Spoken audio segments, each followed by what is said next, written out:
This is a Right Next Door podcast, folks. If you don't know what you're listening to, and you were not right next door for a while. You were in Florida? Yeah, South Florida. And well, where do I start really? Let's start with air travel. Have you flown lately? Not lately. Okay. So on the way down, Yeah. I'm at ORD, O'Hare International. Yeah. And it's always a bad sign when your plane's not at the gate. That means, it's coming from somewhere or it's broken. Yes. So your plane needs to be at the around. gate. It needs to leave from the airport, or otherwise you're not really getting very far. You're not getting far. So we're waiting, and I'm getting texts like your flight's on time. They changed the gate. I'm like, okay, fine, we're on time.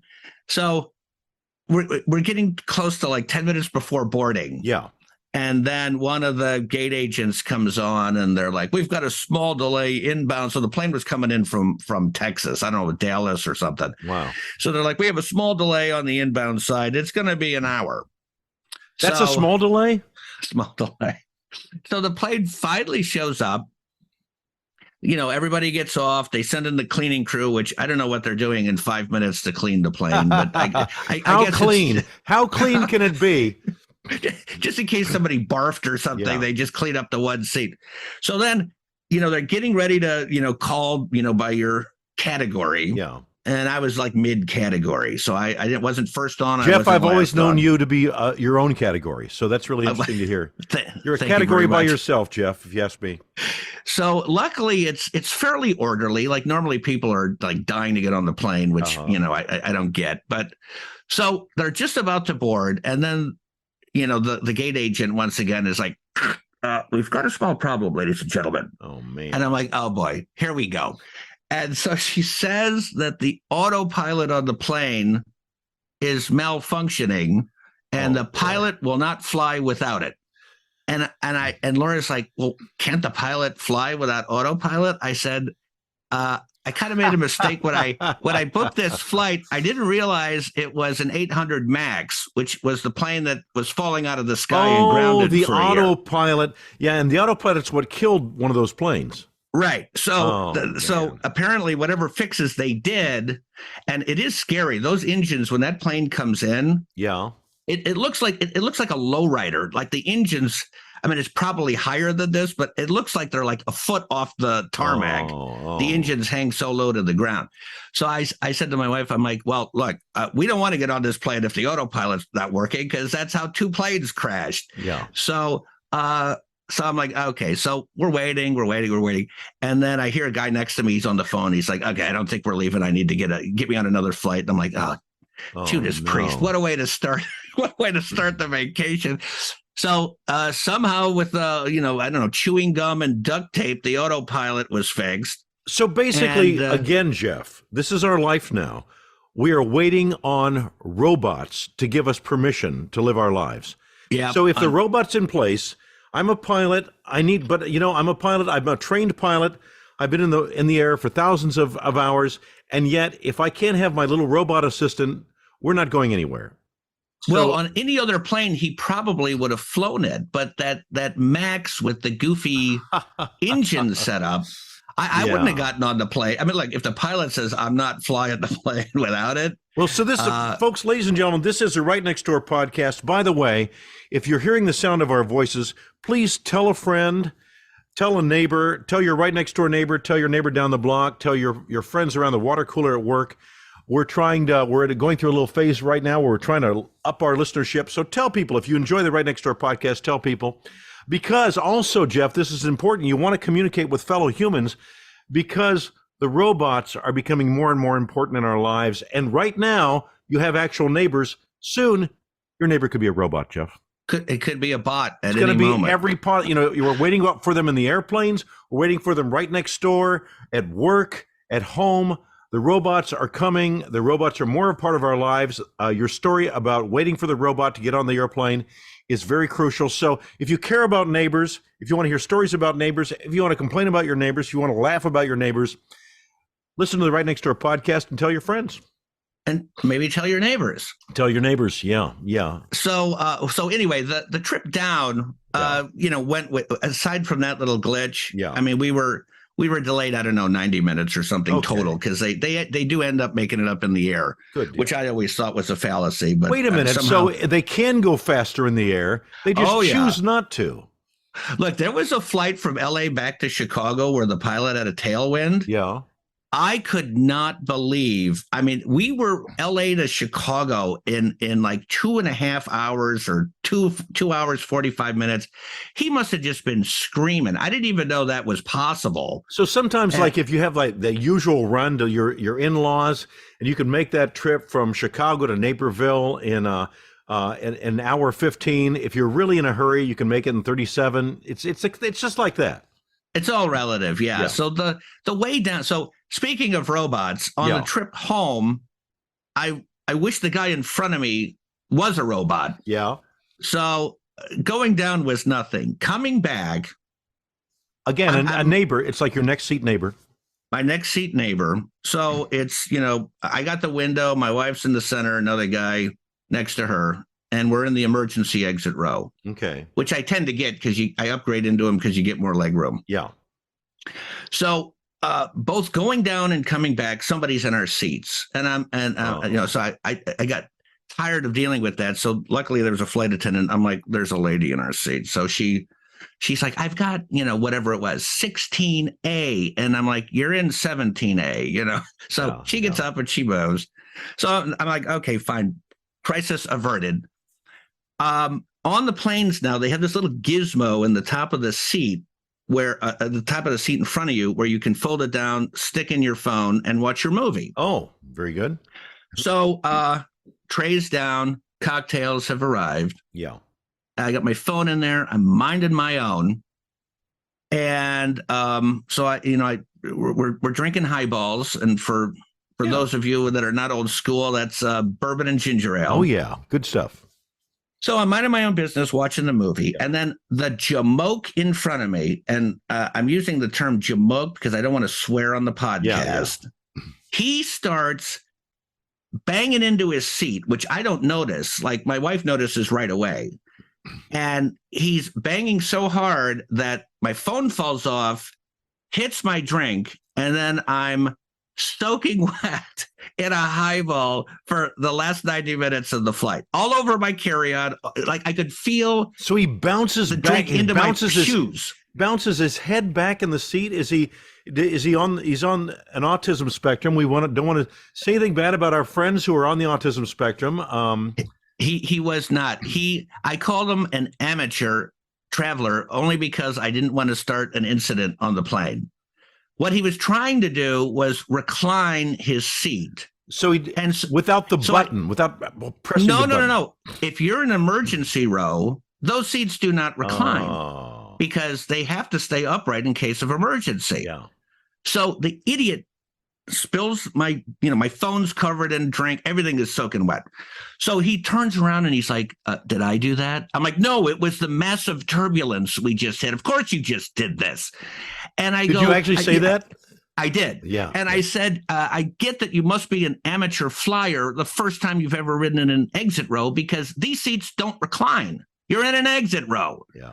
And he's like, I wasn't trying to recline my seat. Blah, blah. I'm like, then you were just jumping up and down like a 5-year-old toddler. And then Laura's like, so my wife's like, we don't want to cause an incident and land in like Nashville. Just shut it. So I'm like, okay, fine. So the flight attendant, God love her, was super nice. She saw that the guy was an idiot in front of me.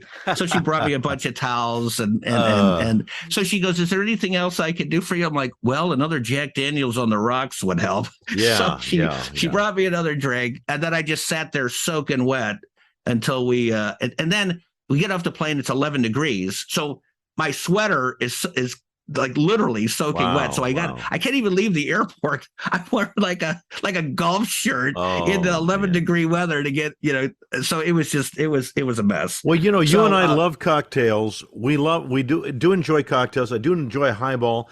I'm not sure I want to be dipped in it, Jeff. So there's an appreciation for a good cocktail, and do I want to swim in it? Do I want to rub it behind my ears like a scent? Yeah, I mean, when you feel drink literally going down your trousers into your shoes, See, It's bad. And I had just filled it, so it wasn't like I was even it was like, full can, double wow. JD in the drink. And I was like, okay. So I tell the story to my son, and he's like, well, Dad, he goes, I never do that. He goes, if I'm on a plane, my drink is in my hand and I'm watching my cell phone in the other hand. I don't ever use that thing. So it turns out my son is smarter than I am, because I'm never doing that again. Ladies and gentlemen, word of warning. You're going to have a jamoke in front of you. Just keep your drink and your cell phone in hand, and don't use the holder. The other lesson about that is pass on cocktail culture to your children, because they have an intelligence about these things. They learn about plane travel. They learn about cocktail culture, and they could have, had you communicated with your son before the flight, he would have saved you all that trouble. And again, the young people, it's the children are our future, Jeff.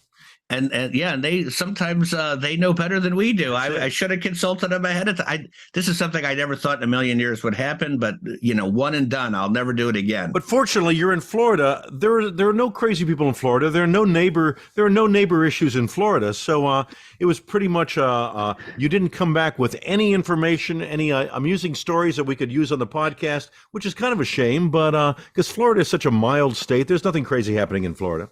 Au contraire, my friend. Today's show is furious in Florida because there's a lot of craziness going on down there, and there are neighbors that are not happy. Dirty deeds, triggered tirades, busybodies, and missing cats.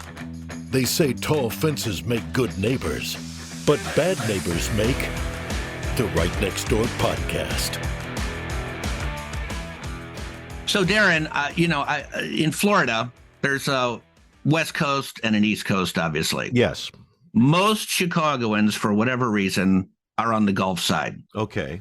I've always been, even as a little kid when we went down with my parents, always have gone to the Atlantic side, because the Gulf side is just different water. I enjoy the ocean. The Gulf is a little mellow. And I mean, quite frankly, I don't want to be swimming in BP disbursement for the next 100 years.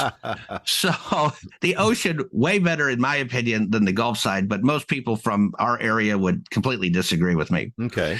But on the east side, like, Michael Jordan's on the east side. There's a bunch of celebrities. All the big golfers are on the east side, because that's where the PGA is and everything. Yeah. So there's always been a heavy conglomerate of New Yorkers on the east side. Interesting. Okay. Yeah. Midwesterners on the west. And so with this COVID, I hadn't been down since, well, no, that's not true. I didn't go down, obviously, in 2020. We went down in January of last year. Yeah.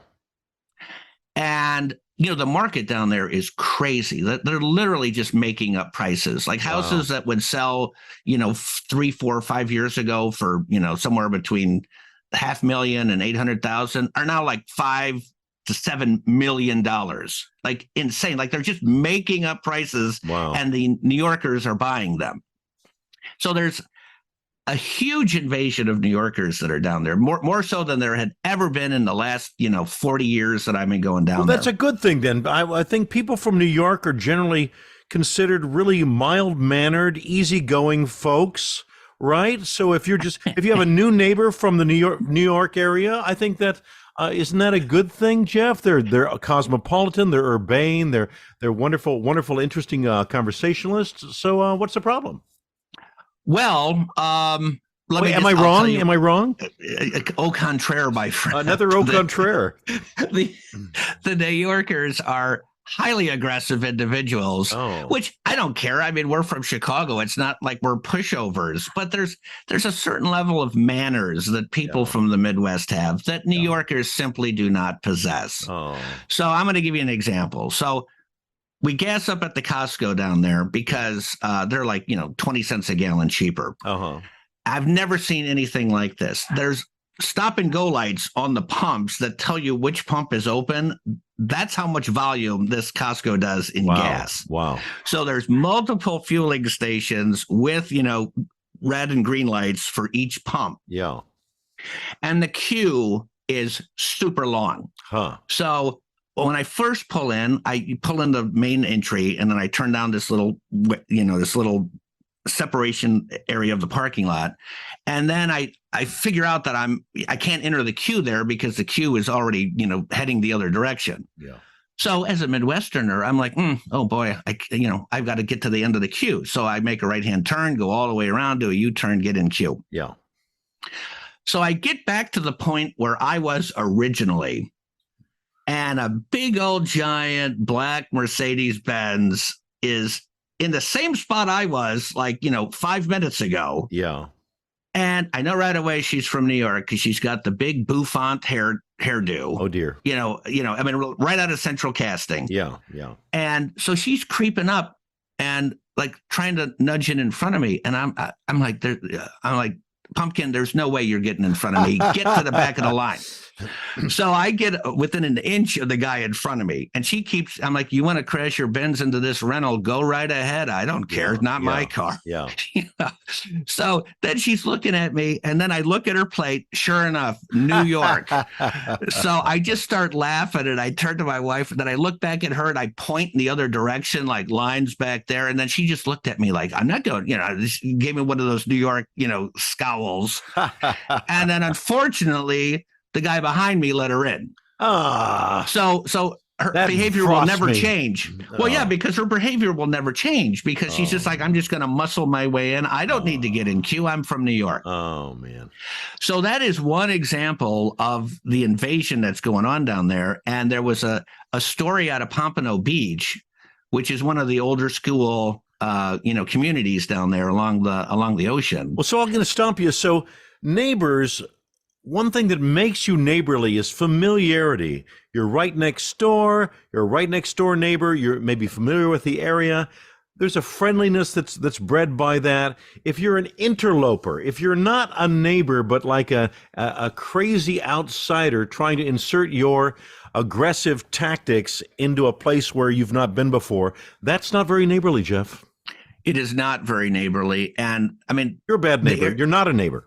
You're not a good neighbor. And we've been going to the same area forever. So to me, it's like going to Wisconsin. I know all the restaurants and everything. So there was a story in Pompano Beach in the local paper where the locals are really ticked off that, the New Yorkers are coming in and changing the vibe of their area and everything. And we went up to Juno Beach one day. And we were walking to the beach, and I said to my wife, I'm going to hit the head before we go to the beach. And this kind of salty guy, that got out of a Jeep, and he had a skull and crossbones like a pirate thing, on the side of his Jeep. Yeah. He's like, he goes, are you ex-Navy? I'm like, no, I just been around boats. And he's like, I'm a retired Coast Guard, and he had the beard, the whole thing going, bandana. Scar, see this scar. Yeah. So he's like, so we got to talking, and he's like, damn New Yorkers and people from New Jersey down here are ruining everything for everybody. So apparently the people that are selling their houses at gigantic gains are all moving way north in the state. So he told me he started out in Miami, ended up in Hobe Sound, and now he's just south of Daytona. Wow. Because of this mass exodus from the east to the south. Huh. So it was just kind of funny that I mean, it's palatable. I mean, it was always there, but now it feels like it's off the rails. Wow. It's palpable. It's obvious. You can tell there's a New York vibe, a New York state of mind, but it's not Billy Joel's easy New York state of mind. It's a New York state of aggressive a-holishness. Yes, and Floridians, for the people that are locals, they're pretty mellow down there, almost to a point of aggravation. Like if you have to have anything fixed, they'll be like, I'll be there in a couple of days, and then a couple of days come, and they're like, yeah, I don't know, so maybe next week. So it's Margaritaville. It's not the entire state. It's not the. So what happens when the aggressive recent New York state of mind intersects with Margaritaville? What happens to Margaritaville? What happens to my lost shaker of salt? I'm hoping it is not lost forever because it was just kind of a drag, and so this pirate guy I was telling you about, Coast Guard. So we're minding our own business on the beach, really gorgeous day. Yeah. And all of a sudden, the lifeguard starts, hitting the horns and blowing the whistle. Uh-oh. Now, the day before, it was like a 4-foot surf. And Wait a minute. Could it riptide. be, and your heart leaps up with joy, could it be a drowning New Yorker? Wait a minute. And did you see that the bouffant hair lady out there? Oh, maybe, but then it's not to be. And it's not to be. So I said to my wife, I'm like, well, it's either rip current or it's sharks. Oh. And it turned out to be sharks. Whoa.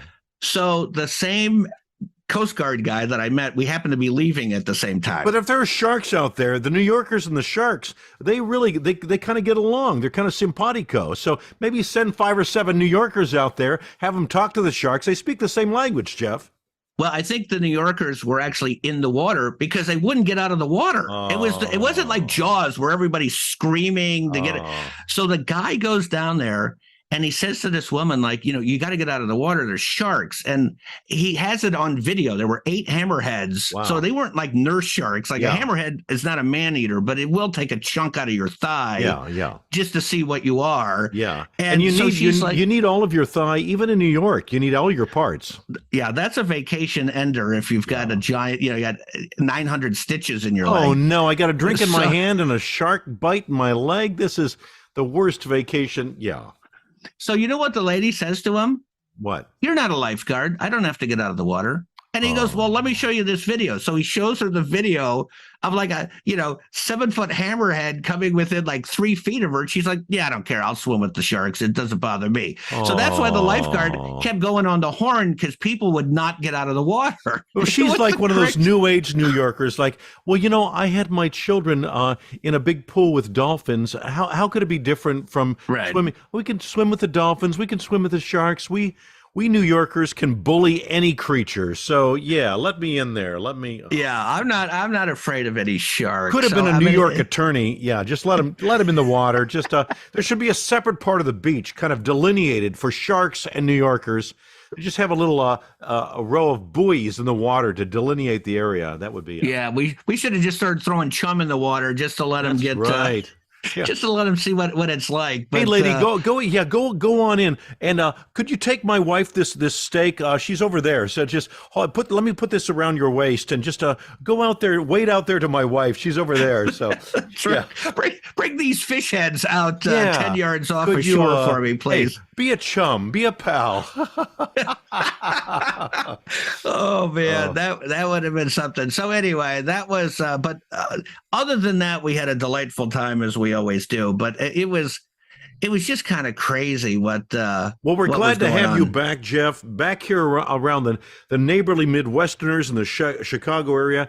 Good to have you back. Good to be back with the Right Next Door podcast. And maybe the lesson is just don't go anywhere, Jeff. Just stay right here. Stay right on the air with me.